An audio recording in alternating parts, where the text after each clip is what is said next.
ధన్యవాదాలు అధ్యక్ష. రాష్ట్రంలో మరియు ముఖ్యంగా సింగనమల నియోజకవర్గంలో అంగన్వాడీల వ్యవస్థల పరిస్థితుల గురించి అధ్యక్ష, మనందరికీ తెలుసు 2014-19 మధ్యలో ముఖ్యమంత్రి నారా చంద్రబాబు నాయుడు గారి ఆధ్వర్యంలో లోకేష్ గారు మంత్రిగా ఉన్నప్పుడు మహాత్మా గాంధీ గ్రామీణ ఉపాధి హామీ కింద దాదాపు 6,000 అంగన్వాడీ బిల్డింగ్లు నిర్మించుకున్నాం అధ్యక్ష. అయితే గత వైసీపీ ప్రభుత్వంలో అంగన్వాడీ బిల్డింగ్లు కొత్తగా కట్టలేదు, ప్రైవేట్ బిల్డింగ్లు ఉన్నవి రెంటులు చెల్లించలేదు, గవర్నమెంట్ బిల్డింగ్ లో ఉన్న రిపేర్లు చేయలేదు, నాడు నేడు పనులు అని చెప్పి నిర్మాణాలు పూర్తి చేయకుండా జేబులు నింపుకొని అంగన్వాడీ వ్యవస్థను పూర్తిగా నిర్వీర్యం చేశారు అధ్యక్ష. అందువలన అంగన్వాడీ సెంటర్లు అధ్వాన స్థితిలో ఉన్న విషయాన్ని మీ ముందుకు తీసుకొస్తున్నాం అధ్యక్ష. సింగనమల నియోజకవర్గంలో దాదాపు 22 అంగన్వాడీ సెంటర్ల భవనాలు గత ప్రభుత్వ హయాంలో నిర్మాణాలు అసంపూర్తిగా నిలిపేశారు అధ్యక్ష.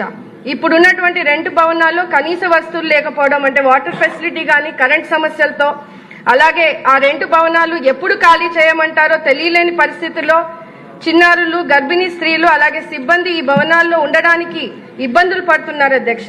ఆ పనులు నిధులను మంజూరు చేసి పునఃప్రారంభించవలసిందిగా, అలాగే కొత్త బిల్డింగ్ ప్రపోజల్స్ గవర్నమెంట్ దృష్టికి పంపించడం జరిగింది అధ్యక్ష. మీ ద్వారా మంత్రివర్యులకు కోరుతా ఉన్నాను.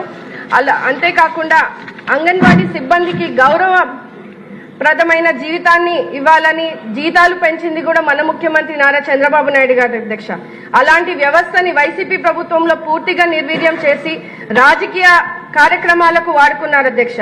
పేద కుటుంబాల నుంచి ఉన్నటువంటి అంగన్వాడీలకు ప్రభుత్వ పథకాలు కూడా తీసేశారు అధ్యక్ష. జీతాలు పెంచకుండా వారిని ఇబ్బంది పెట్టే పరిస్థితిని మనం చూసాం అధ్యక్ష. కావున అంగన్వాడీ కుటుంబాల సంక్షేమ దృష్ట్యా గవర్నమెంట్ పరిస్థితులన్నింటినీ కూడా పరిశీలించి వాళ్ళకి తగు న్యాయం చేయవలసిందిగా కోరుతూ, అలాగే ముఖ్యంగా మన మంత్రివర్యులు లోకేష్ అన్న గారు అంగన్వాడీని ప్రీ స్కూల్ కాన్సెప్ట్ కి తీసుకువచ్చినందుకు సంతోషంగా ఉంది అధ్యక్ష. ప్రస్తుతం అన్ని స్కూల్స్ లో ఇన్ఫ్రాస్ట్రక్చర్ పనులు శరవేగంగా జరుగుతున్నాయి. అదేవిధంగా అంగన్వాడీ సెంటర్ల పనులను కూడా త్వరగా కంప్లీట్ చేసి అభివృద్ధిని చేయాల్సిందిగా కోరుతున్నాను అధ్యక్ష. Thank you.